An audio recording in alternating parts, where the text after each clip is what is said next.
মেহেক অঙ্কিতের সাথে মিলে কৃপানের মজা নেওয়ার জন্য কৃপানকে ফোন করে বলে কৃপু আমাকে শ্বশুর বাড়ি থেকে তাড়িয়ে দিয়েছে ওরা। কৃপানের তো বিশ্বাসই হয় না যে মেহেক তাকে ফোন করেছে। যেখানে কিরণকান্তি আর রতি কৃপানকে বলে যে ওই মেয়ের সাংঘাতিক মেয়ে, ওর কথা শুনিস না, কিন্তু প্রেমে পাগল কৃপান মেহেককে জিজ্ঞেস করে মেহেক কী প্রবলেমে পড়েছে, মেহেক কাঁদছে কেন।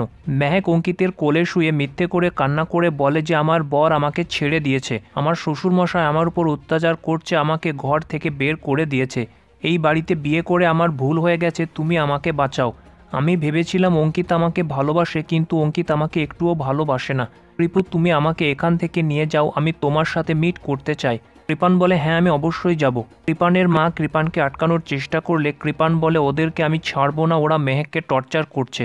মেহেক বলে আমি সব সুটকেস প্যাক করে নিয়েছি, তোমার জন্য অপেক্ষা করছি, ওরা আমাকে বার করে দিলে তুমি আমাকে গ্রহণ করবে তো কৃপু।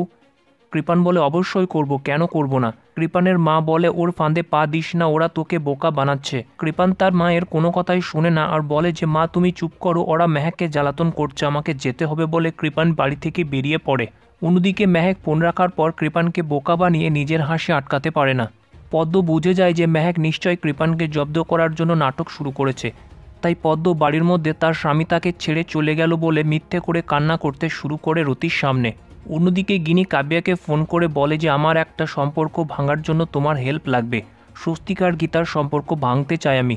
কাব্যা বলে কিন্তু ও তো তোমার বোন হয়। গিনি বলে কেউ হয় না ও আমার, ওর জন্য আমার সংসার তছনছ হয়ে গেছে, কিন্তু ও নিজের সুখের জীবন কাটাচ্ছে, তাই তোমার একটা হেল্প চাই।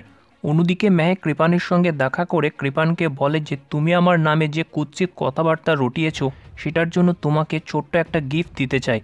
যেটা বলার পর মেহেক কৃপানের গালে জোরে একটা চড় মেরে দেয়। কৃপানোর আগে মেহেককে মারতে গেলে স্বস্তিক চলে আসে আর কৃপানকে আটকে দেয়।